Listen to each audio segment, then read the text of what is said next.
Welcome to the State of the Nation. You're with me, Mike Sham, and in a real change of scenery, we are doing this as a recorded interview, and I'm sitting at my desk, not in the studio, which is being used for more productive purposes this afternoon. But it is very, very important that we connect with the current mayor of the city of Tshwane, and that is Cilliers Brink. Cilliers, welcome back to the State of the Nation. Hi, Mike. It's great to be with you. Now, I know usually you've come to the studio a few times, and we've recorded a couple of interviews under better circumstances. But you have been in the news recently, and we've covered it quite extensively, and that's because your mayoralty is under a little bit of, well, not under a little bit, it's under considerable threat from one of your trusted coalition partners, Action SA. How do you see it from where you're sitting? So, Mike, you can usually, as with a divorce, see a breakup in a coalition coming for months, if not years, ahead of time. There is a lack of consultation on a budget decision or a key policy decision, a long-standing grievance by one of the coalition partners that cannot be resolved. And at one point, the party that ends up leaving the coalition says, hitherto and no further. The situation has become untenable for us. And that is what makes Action SA's turn against the Tshwane multi-party coalition. And here I've got to emphasize, it's not just against the DA. It intends to bring the whole coalition to a fall. What makes it so bizarre and in fact suspect, because at the point when Herman Mashaba started attacking the performance of the coalition and openly saying that he wants an agreement with the ANC and by extension the EFF, there was no unresolved dispute in the coalition. There was no fundamental difference over policy, no point which Action SA could show us to say it is because you didn't do this differently or you didn't listen to us that we are now forced to consider alternatives. This decision has got nothing to do with service delivery in Tshwane, with the people of Tshwane, with the future of the city.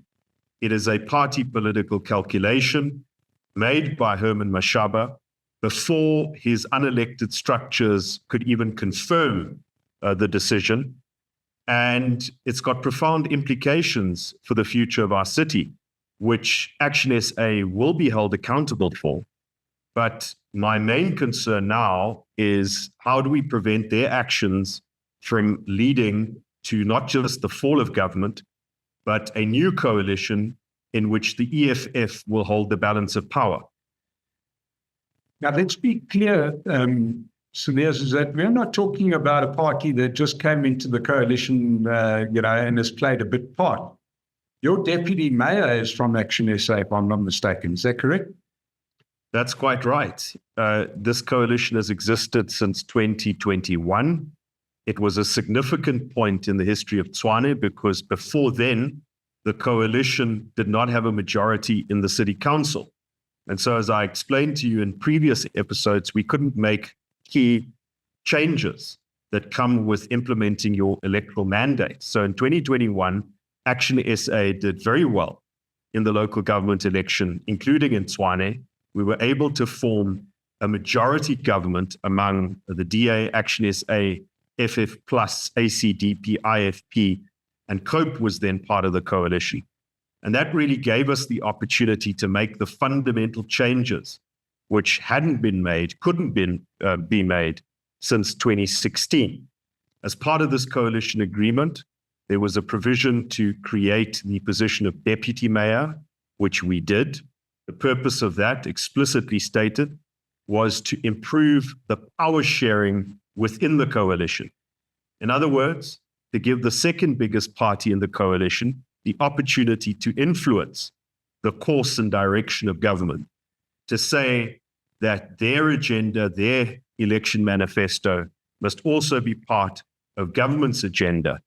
And so they've had every opportunity, they've had all of the resources to make changes to government if they wanted to.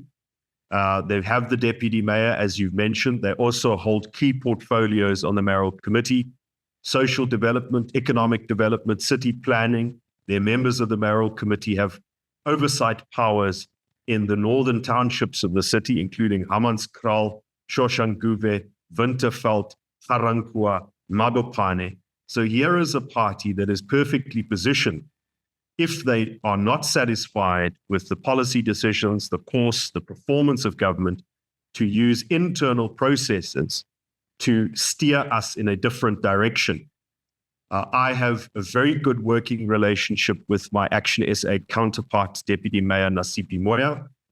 At no point before Herman Mashaba started his attacks did she say to me that our position is untenable, or you should do things differently, or you should start doing things in a different way, or stop doing things in a particular way. In fact, I asked her explicitly, and she said to me that this decision to review Action SA's position in government doesn't come from the locals. It comes from the national leadership. And so it is Herman Mashaba that must account for what happens next. I've recently interviewed Herman. I've also had Michael Beaumont and even Ethel Trollope. And, the stories are, not that well synchronized, but certainly what I thought Michael Beaumont, if one was looking for a reason, can sort of said thing in a dog whistle saying, you may think that Mayor Cilliers Brink is doing a good job, but it depends on which side of the railway lines you live. Obviously, that in South Africa is a loaded statement, which means that what he's implying is that you're doing a very bad job in the traditionally not white suburbs. Is that the case? So let's look at Tshwane's capital budget. The majority of that capital budget is earmarked and spent in the townships, because that is where the development backlog is. Look at operational expenditure, attempts to fix sewage problems, electricity problems, water problems. Those attempts are prioritized in the poorer areas. Look at issues that are important to township residents. And here I have to say, Mike, not all townships are the same. If you're going to say we're doing badly in townships, you must specify what exactly you're talking about. Let's talk about Hammanskraal. A year ago, a little bit more than a year ago, before I became the mayor, before I took the initiative of reaching out to the National Minister of Water and Sanitation, there was no credible plan to fix a decade-long problem of water that is not potable. And that made the lives of the people of Hammanskraal very difficult. I reached out to the minister even before there was a cholera outbreak. We reached an agreement, and we've been taking efforts to fix that problem. As we speak, contractors are on site with the upgrade of Rooiwal. Again, the single biggest capital spending item is fixing Rooiwal. So, look at where the money goes. We will need considerably more money to fix it. But the second aspect of our cooperation agreement with national government is to provide clean water in people's taps through the construction of a package plant by Magalies Water. And in the next few months, the 4 phases of that project will come online and enable the city to completely eliminate reliance on water tankers, which the people of Hammanskraal have told us they're tired. They have been exploited by these water tankers, and we must give them water in their taps. So we are delivering on a mandate that is improving the lives of township residents. Now, Mike, for no moment do I suggest to you that in townships or suburbs or the inner city, things are perfect. But that is exactly why you have a coalition and why you have people in government positions to take responsibility for solutions, not to stand beside the decision-making table and criticize the performance of your colleagues, taking credit for things that go right, and then blaming your colleagues for things that go wrong. We are in power to make a difference, not to be hand-wringing victims of circumstance, and certainly not to blame the people who in good faith have taken hands with us to solve the problems. That is what people expect of us, and that is what we should expect of coalition partners, whether in Tshwane or anywhere else. Yeah, so there's obviously in the last decade or so, Tshwane has become synonymous with water problems. You brought up the problem that you've had at the Rooiwal plant, water tankers in Hammanskraal. When is that situation ever going to be resolved? And do you not think that heads must roll because the water is not yet flowing out of taps? Well, that is one of the points I have to make, is that heads are already rolling. All of the officials who were involved in awarding that tender have been suspended, and the city is currently in court to have them dismissed. That is in the face of a disciplinary finding, which simply recommended that they forego a month's pay. The city manager said, no, that punishment does not match what they did wrong in their evaluation and adjudication of that tender. And so he's taking the toughest possible action. And you know why he can take the toughest possible action? Because he has the backing of the mayor and the mayoral committee to make difficult decisions.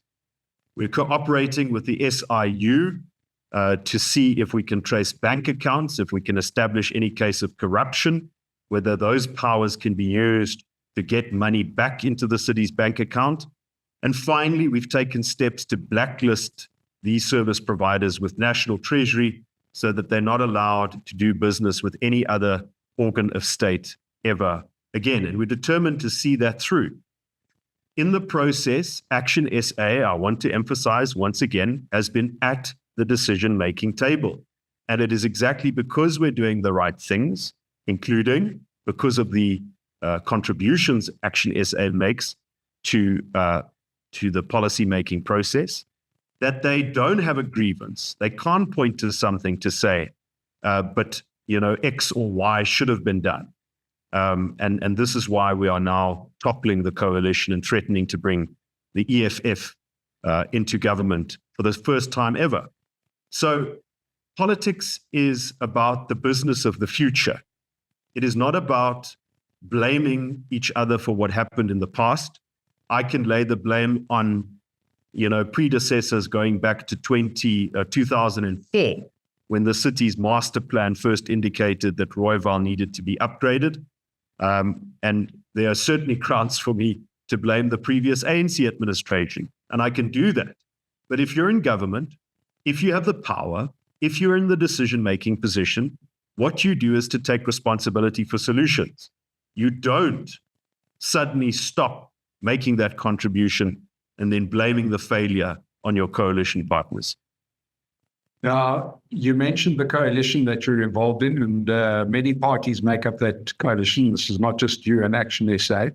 Yes. Where are your coalition partners in this discussion? I interviewed leader of the IFP, Valenkusini Tlabisa, recently, and asked him about this question, and he basically fudged the answer. And he's quite a difficult guy to pin down as to where they stand and who they support or what they believe, other than here's a guy in charge of local government, and he's not telling us what the IFP views the situation as. Well, you're close to those people in that coalition. What do those other coalition partners, IFP, Freedom Front Plus, these were all people who are in the government of national unity with you, what do they say about the current situation? So after Herman Mashaba started launching his attacks on the coalition and basically saying that he wants to do a deal with the ANC and replace the existing coalition, and I must emphasize once more, this is before he took the decision to any of Action SA structures. He made the decision, he announced it. I made every attempt as mayor and as leader of the DA to reach out to Action SA. I mentioned I reached out to Deputy Mayor Nasipi Moya. She made it clear to me that Action SA's so-called review of its position in the coalition came from its national leadership. It wasn't something that came from the Tshwane caucus. I then reached out to Michael Beaumont, I sent him a message, and all of our correspondence is on WhatsApp. I'm perfectly willing at this point in time to share those WhatsApps with you. And what they tell is the following. Michael suggested upon receiving my message that him and I should meet as soon as possible. This is about a week before the August motion of no confidence. And by the way, a month before that, Action SA was standing shoulder to shoulder with its coalition partners, speaking against a similar ANC motion of no confidence that was withdrawn in July. And at that point, Action SA was taking credit for the successes of the coalition, and that is quite right. And they were saying that the ANC's motion was opportunistic. So fast forward, August, a week before the August council meeting, Beaumont suggests we meet. I say, let's do it as soon as possible because Herman's statements have created doubts in the minds of those very councillors who now have to vote in a motion of no confidence.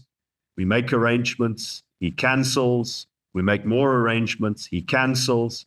Eventually, he indicates to a colleague of mine, Thomas Walters, that he won't be able to meet me. I give him a call that day. I said, Michael, what gives? He says, we've got internal issues. We can't meet. I say to him, can you still give me the assurance that Action SA will back me in a motion of no confidence, not to bring our coalition to a fall?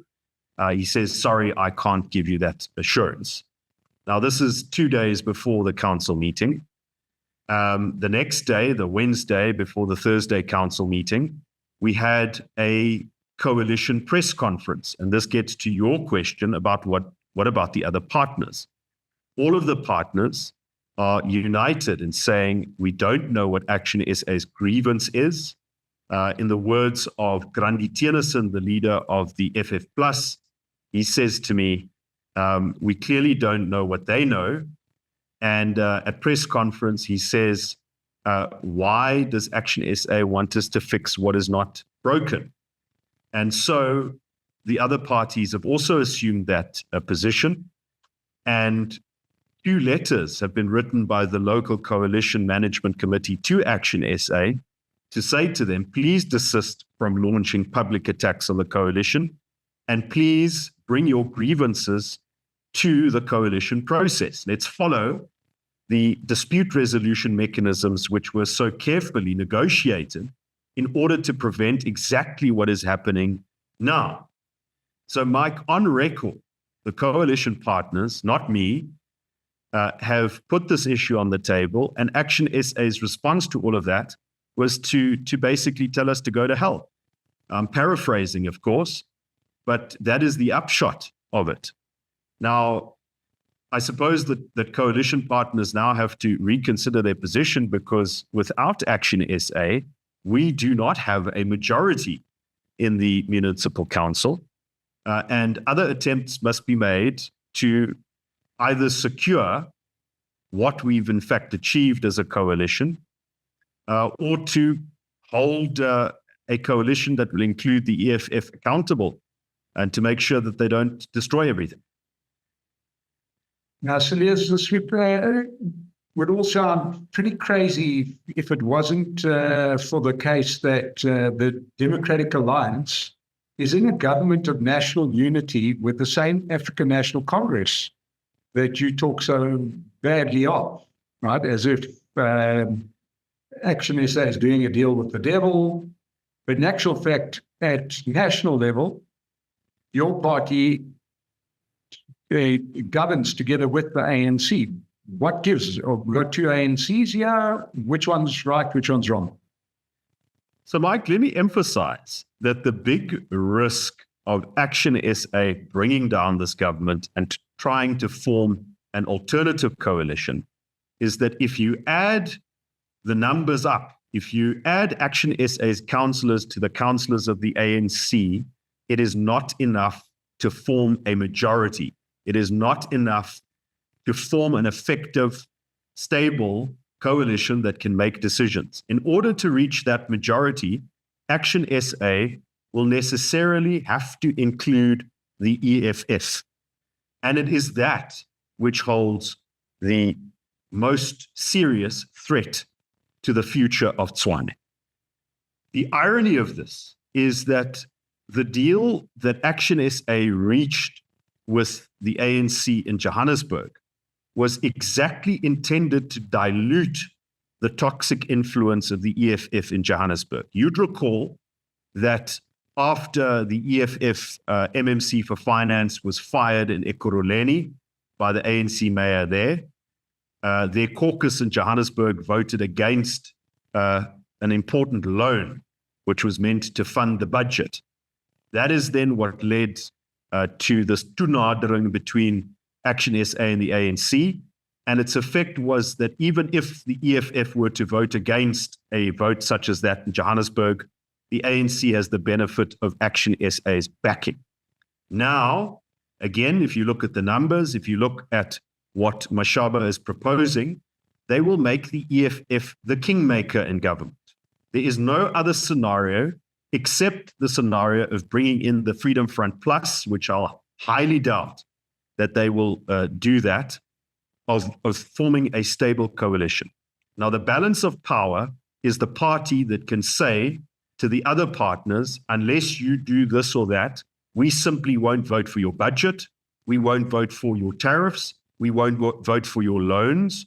And placing the EFF in this position of influence will be absolutely disastrous. Mike, let's remind ourselves for a moment what the EFF and their leadership stands accused of in the VBS matter. It's that they approached the head of VBS and said to him, in exchange for us not attacking you, we want certain benefits from you. The allegation is that they extorted VBS Bank. They effectively took protection money in order not to use their power, their public pulpit, to attack VBS. Now, exactly that same thing can happen in a metro government. Bad actors, be it officials that face disciplinary action, and bad service providers can go to the EFF, seek their protection, and this is the threat. Now, let me get to the government of national unity. It was a difficult decision for the DA to make nationally. Our aim initially was to work with the multi-party charter, the so-called Moonshot Pact, and to get a majority so that we can govern. Unfortunately, in part due to the very poor performance of Action SA, the multi-party charter could not form a majority anywhere, not in Gauteng and certainly not in national government. So the DA had to make a very difficult decision, of which I wasn't part. I'm contextualizing that decision to you. Do we step into this void, or do we leave it to the EFF or MK to step into government as coalition partners of the ANC?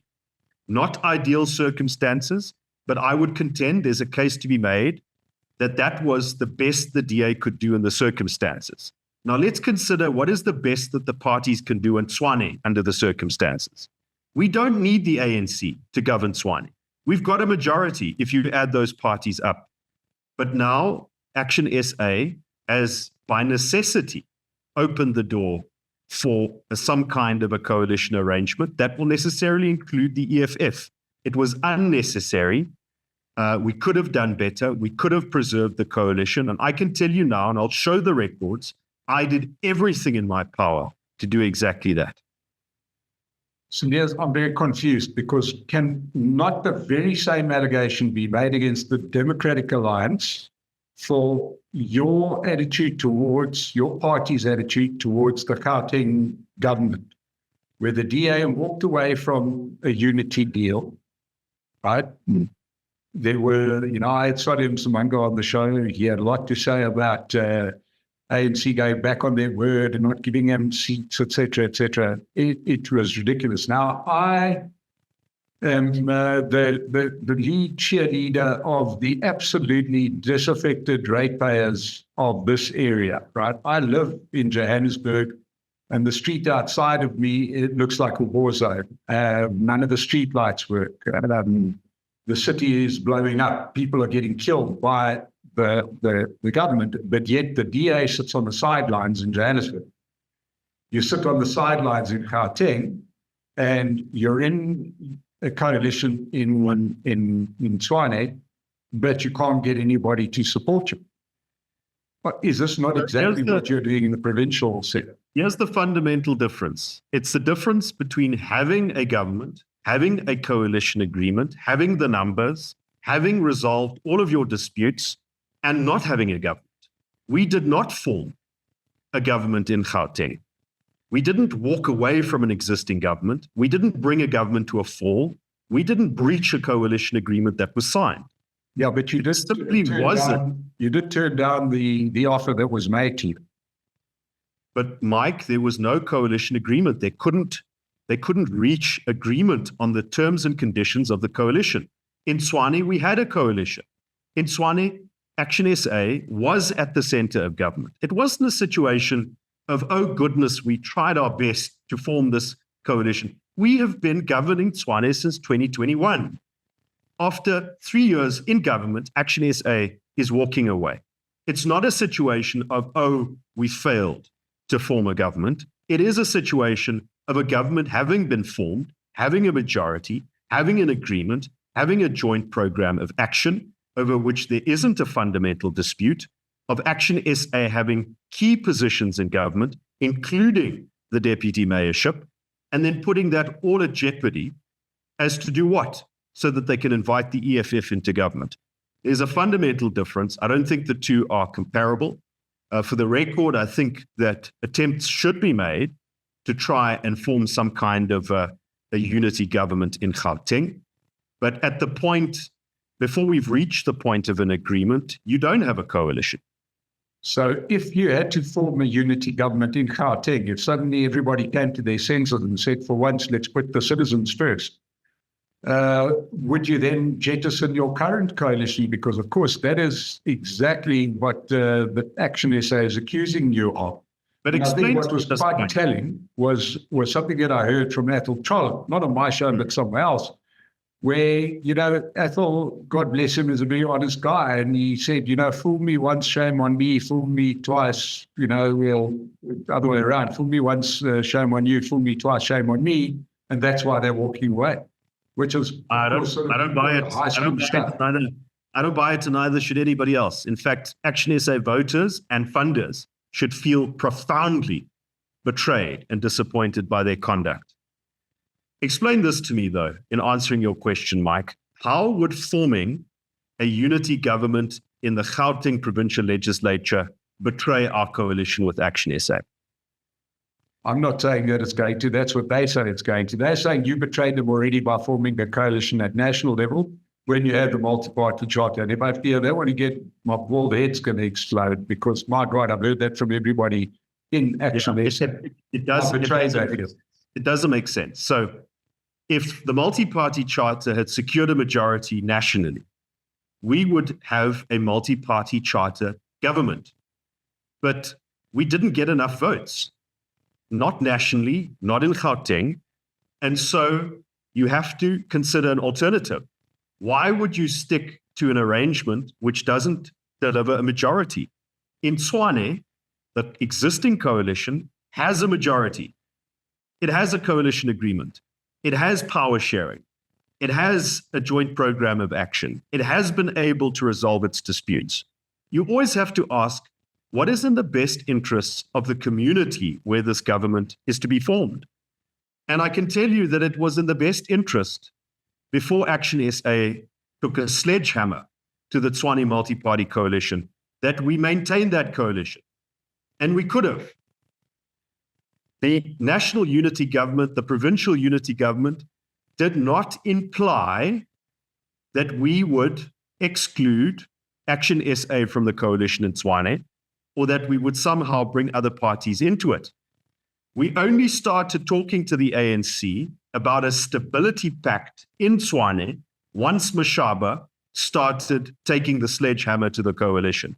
Because at that point, it became clear to us that Action SA could no longer be trusted as simply a coalition partner, and that a bigger arrangement needed to be considered. And still, Mike, till the very end, our discussions at national level with the ANC wasn't about oh, how can we exclude Action SA? It was about, please don't bring a motion of no confidence in the existing government in exchange for us not bringing a motion of no confidence in some of your other governments where you are vulnerable to the influence of the EFF. But Mike, that has now changed. We will now have to consider alternatives. But to go back and pretend, and I just want to make this point, for Michael Beaumont, for Athol Trollip, or any of these other characters who come up with ex post facto bullshit to justify their lies, their deceit, and their betrayal is absolutely it's outrageous. And they shouldn't be given any opportunity to claim. Why did Michael Beaumont not respond to my repeated messages, reaching out to him to try and save this coalition? It's rubbish. They started talking to the ANC and the EFF. They thought they had a deal. They announced it prematurely. And now they have taken the path of self-destruction. So, yeah, I wanted to talk about the role of two other actors in this particularly grim performance, and that is the ANC. They are meant to be coalition partners, according to the president, trying to do the best for the country. This was the best option, but yet that message doesn't seem to have got through to Gauteng at all. Johannesburg is a mess, Ekurhuleni is a mess, and now Tshwane is soon to become a mess. The question is, at what point you put out the bogeyman of the EFF coming into power, but it seems like the ANC just skates by while they probably end up with the mayoral team. What is their role? Are they just innocent bystanders? Oh, no, of course not. I mean, we're talking about an ANC motion of no confidence, and they will have to make a decision about that motion of no confidence. If we can say one thing about Action SA's conduct in Tshwane, is it has significantly strengthened the negotiating position of the ANC. Because there you have the second biggest coalition partner in Tshwane openly announcing that they want to bring government to a fall without having secured a deal with the ANC and the EFF. Of course, that is going to strengthen the ANC vis-a-vis all other parties in Tshwane. And the ANC will have to make a decision and whether they continue with their motion of no confidence or withdraw it, and they will have to account to the public. We have a complicated relationship with the ANC as the DA, as does the FF Plus and the IFP, parties that are in the government of national unity.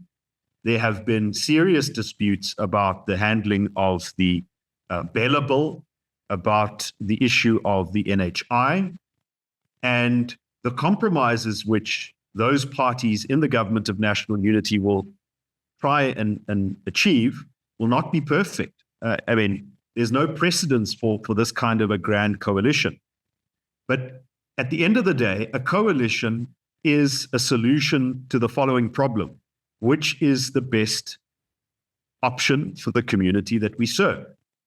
Nationally, the government of national unity is the best option. In Tshwane, if you'd asked me 2 weeks ago, the multi-party coalition with Action SA and their deputy mayor and all of the positions that they held was the best possible option for the city of Tshwane. But Herman Mashaba has taken a sledgehammer to that, and now we've got to consider alternatives. The alternatives are less attractive than what would have been the case had Herman kept his sledgehammer in his garage and not taken it to our coalition. But now we have to face that reality. And the prospect of enthroning the EFF as the kingmaker in Tshwane, I can tell you, Mike, as a resident of this city, it is terrible. It is a terrible prospect, and our responsibility is to try and avoid that from happening. I want to just go take you back to an interview I did just over a year ago, where it sounded strikingly similar, and that was with Dr. Mpho when she was hanging on grimly to be mayor of Johannesburg.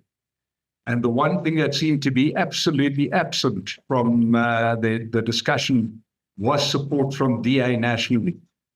It seems to me, and I've made this point before, that the DA has lost the stomach for the fight in Gauteng. They seem to be very comfortable in the Western Cape.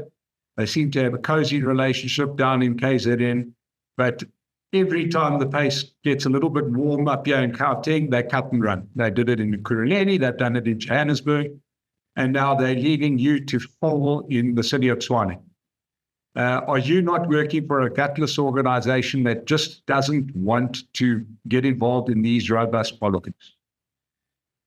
I have had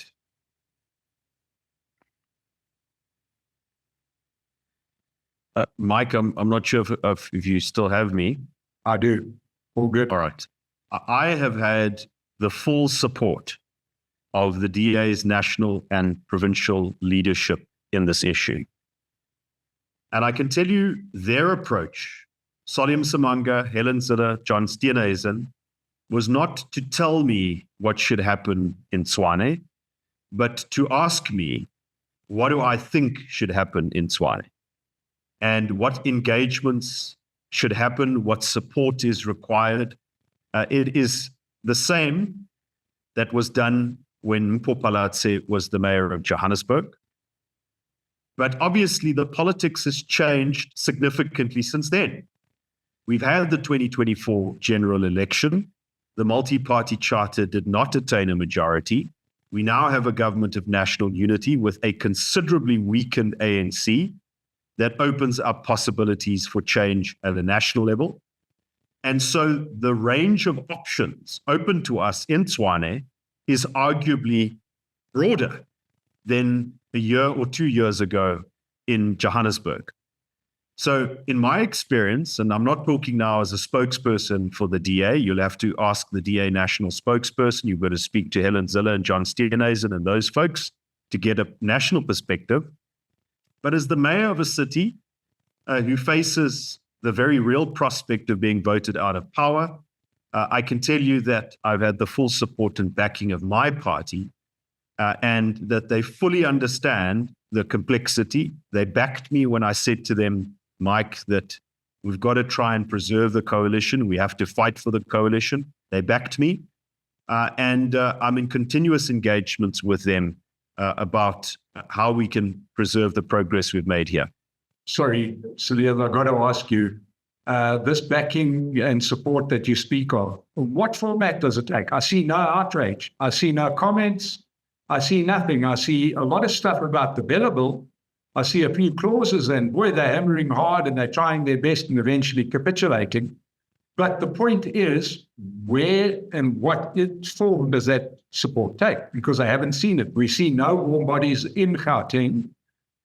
Is this just a local fight, or you just sort of like those Ukrainian soldiers get fed a couple of bombs now and again and say, good luck, you're on your own? Because I see no help from head office. So the approach to the ANC to form a stability pact was taken by the national leadership of the party. It's exactly this contention that Action SA now tries to hold against us. That was an initiative of national leadership, and that could still be decisive, Mike. I think you might have missed today's statement by Billy Okamp, who's the DA's national spokesperson, in which, in very strong terms, the DA characterizes the conduct of Action SA as betrayal and basically says that we accept their decision now, which Mashaba has taken, to leave the coalition. So the support that the party's leadership have given me can still save the progress that we've made. I think it's completely unfair to say that they have left me here. And I mean, you want to hear it from the horse's mouth. I'm telling you now, they've given me the support. You're not going to lie to me, but the point is that you can be as outraged as you like about Action SA and what they've done. But at the end of the day, the alliance is between the DA and Helen Ziller herself calls it a coalition, right? Between the DA and the ANC. And yeah, you are getting knifed, right, by her coalition partner, and she is saying nothing. And it's all fine for Billy Okamp, everybody else saying, putting this at Action SA store, which it may or may not be But they're your coalition partner, for God's sakes. But Mike, here's the point. A moment ago, I explained to you that the government of national unity does not by itself have an effect on Tshwane. The fact that we formed that government of national unity and explored the possibility of a unity government in Gauteng did not imply that we were done with Action SA and our other coalition partners. In fact, it was completely plausible for us to maintain that coalition despite the things that happened nationally and provincially, exactly because the terms and conditions of the government of national unity does not include Tshwane, does not include the metros. So when Helen Zille reaches either, but they did a deal. So when Helen Zille reaches out to the national leaders of the ANC, it is not to invoke the provisions of the government of national unity. One can certainly say that it's not in the GNU's best interest to have dysfunctional metros, that we should try harder in Gauteng, but it doesn't imply that this now is a breach of the terms of the government of national unity. And it's important to keep that in mind and not to get muddled in one's thinking of these things. That is a powerful argument that you're making, but it doesn't constitute a breach of the GNU. Potentially the GNU is in trouble because of Bella or because of the NHI, but not because of Tshwane. That was certainly never part of the GNU arrangement. Cilliers, I think you know better than most that at the end of the day, all politics is local, and this is going to cost people more votes than the Bella Bill ever will. And that is when people see a street like the one outside of here, or water like we don't have every day here in the middle of Johannesburg. That is what is going to cost people votes, and not the sensitivities of the people involved. But anyway, so and that's exactly why we will fight to protect the progress that we have made in Tshwane. We will make every attempt to not just abandon our positions and leave the city to the EFF to destroy. Well, I must say, I'd feel a lot more comfortable if you wouldn't keep on pointing out the EFF in this. They're just innocent victors of this revolution. So good luck to them. Yeah, they're not the ones that instigated this. They're the ones that might benefit. But this is not about apportioning blame anymore. This is about taking responsibility for the future. I mean, politics has to be the business of the future. And to the extent that we criticize Action SA and their conduct, it is to show the risks that are in the future and acting to avert those risks. So here you are about a week away from getting the same treatment that Mpopolazi got last year. And who is going to be your successor? Is it going to be Frans Boschella, or who is going to be mayor of our capital city? So obviously, Mike, that's a bit of an unfair question to ask me. I'm the guy who has said that, firstly, I was committed to our multi-party coalition, to using our majority, our program of action, to continue making progress. I fought until the very end to reach out to the leadership of Action SA to say, let's protect what we have achieved, let's avert disaster. Those attempts were rebuffed. At this stage, I don't know what's going to happen next week. It is largely subject to the negotiations now taking place between the national leadership of my party and the national leadership of the party who brought the motion of no confidence, the ANC. I have had no indication of those negotiations leading to a particular outcome. But one thing to check out is whether that motion is withdrawn or not. Because if it's not withdrawn, then the numbers say that the current multi-party coalition will be brought to a fall, and there's no apparent successor. There's no real plan to put something in place, certainly from the side of the party who turned on us to achieve a better city. Cilliers, your future lies in the hands of our Mr. Fear Fix-It, nothing ex-Minister of Transport, Fikile Mbalula, who one day says he wants stability and the other day he looks the other way. So good luck with that. But, here we are, and just sort of looking ahead, you're going to have a fight on your hands. What happens if the motion is withdrawn, right? Does the deputy mayor stay in her position? So just about your comment about, my fate being in the hands of people who might not be as reliable as we want them to be. Nobody ever said that politics would be easy. When I quit my very comfortable seat in Parliament to come and lead this coalition and try and steer the city in the right direction, there was no guarantees that the coalition would hold. In fact, the first vote we had for the mayor of the city, I lost to a chap called Murunwa Makwarela. And it was only through determination, through commitment, through just staying the course and being absolutely determined to achieve the best outcome for the city that we were able in these 17 months to actually resolve our disputes and achieve a few remarkable things, including, and I have to add, an improved audit outcome, improved financial position for the city, considerable progress on Hammanskraal water.